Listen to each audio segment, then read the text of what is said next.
السلام علیکم ورحمۃ اللہ وبرکاتہ ان الحمد للہ والصلاة والسلام علی رسول اللہ وآلہ وصحبہ ومن والاه۔ عزیز طلبہ، تسہیل الوصول محاضرہ نمبر 10 میں آپ کا استقبال ہے۔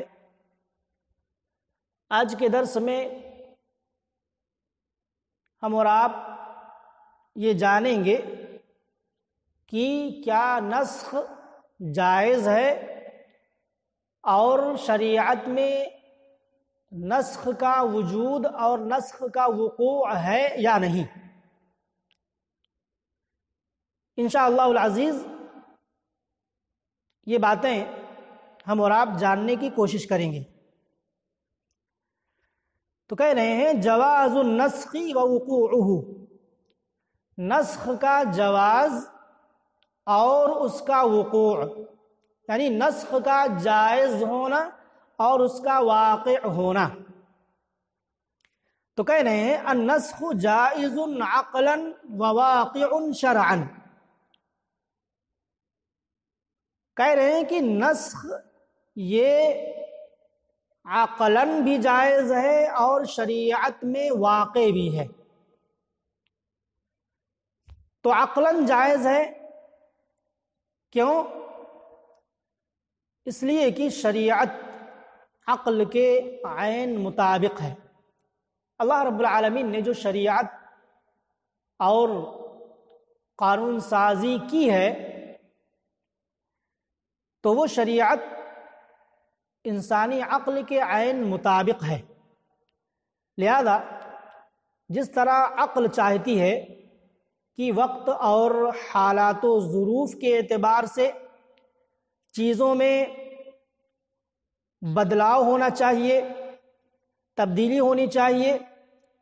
مثال کے طور پر عقل چاہتی ہے کہ ٹھنڈی میں گرم کھانے، گرم پینے اور گرم لباس کا اہتمام کیا جائے، اور گرمی میں ٹھنڈی چیزوں کا استعمال کیا جائے۔ مثال کے طور پر ٹھنڈی غذا، ٹھنڈا مشروب اور ٹھنڈے لباس وغیرہ کا استعمال ہو۔ تو اسی طریقے سے عقل کی یہ چاہت ہے۔ تو عقل کی یہ چاہت جس طرح ہے اسی طرح شریعت بھی احوال و ظروف کے اعتبار سے احکام میں تبدیلی چاہتی ہے اور تبدیلی کرتی ہے۔ تو عقلاً بھی جائز ہے، عقل بھی کہتی ہے کہ حالات و ظروف کے اعتبار سے تبدیلی ہونی چاہیے، ایک ہی حالت میں برقرار نہیں رہا جا سکتا۔ شریعت میں بھی ایسا ہوا ہے اور شریعت کا بھی یہی منشا ہے کہ حالات و ظروف کے اعتبار سے تبدیلی ناگزیر ہے، ہونی چاہیے۔ تو وہی کہہ رہے النسخ جائز عقلا وواقع شرعا، نسخ عقلاً بھی جائز ہے اور شریعت میں اس کا وقوع بھی ہے۔ ودلیل ذلک قولہ تعالی، اور اس کی دلیل یعنی نسخ کے جواز اور اس کے وقوع کی دلیل اللہ تعالی کا یہ فرمان ہے ما ننسخ من آیت او نوسها نأتی بخیر منها او مثلها، سورۃ البقرہ آیت نمبر 106۔ اللہ رب العالمین نے فرمایا ہم کسی بھی آیت کو منسوخ نہیں کرتے ہیں یا نبی کے سینے سے اسے بلاتے نہیں ہیں مگر اس سے بہتر یا اس جیسی دوسری آیت لاتے ہیں۔ تو یہ آیت کریمہ ہمیں اور آپ کو بتلاتی ہے کہ اللہ رب العالمین ایک آیت کو منسوخ کر کے اس کی جگہ دوسری آیت لاتا ہے۔ نسخ کا ثبوت اور وقوع اس آیت کریمہ کی روشنی میں معلوم ہو رہا ہے۔ دوسری دلیل وقولہ تعالی، اللہ تعالیٰ کا یہ فرمان بھی ہے یمحو اللہ ما یشاء ویثبت وعندہ ام الکتاب، سورۃ الرعد آیت نمبر 39۔ اللہ رب العالمین نے فرمایا اللہ تعالیٰ جو چاہتا ہے مٹا دیتا ہے اور جو چاہتا ہے باقی رکھتا ہے، اس کے پاس ام الکتاب یعنی لوح محفوظ ہے۔ تو اس آیت کریمہ سے بھی یہ معلوم ہوتا ہے کہ اللہ رب العالمین کچھ احکام کو مٹاتا ہے اور کچھ کو باقی رکھتا ہے، تو نسخ کا ثبوت اس آیت کریمہ سے بھی ہو رہا ہے۔ اسی طریقے سے تیسری دلیل اللہ رب العالمین کا یہ فرمان بھی ہے وَقَوْلُهُ وَإِذَا بَدَّلْنَا آيَةً مَكَانَ آيَةٍ، اور جب ہم ایک آیت کو دوسری آیت کی جگہ بدل دیتے ہیں، جب ہم ایک آیت کو دوسری آیت کی جگہ بدل دیتے ہیں، تو اس سے بھی پتہ چلتا ہے کہ اللہ رب العالمین ایک آیت کو منسوخ کر کے دوسری آیت کو لاتا ہے جس میں الگ حکم ہوتا ہے۔ یہ سورہ نحل آیت نمبر 101 ہے۔ اسی طریقے سے حدیث سے بھی نسخ کے جواز اور وقوع کا پتہ چلتا ہے۔ وقوله صلی اللہ علیہ وسلم فیما صح عنہ، اور نبی صلی اللہ علیہ وسلم کا فرمان اس حدیث میں جو آپ سے صحیح سند کے ساتھ آئی ہوئی ہے، آپ نے فرمایا كنت نہیتکم عن زیارت القبور فزوروها فإنها تذکر الآخرہ۔ کیا مطلب؟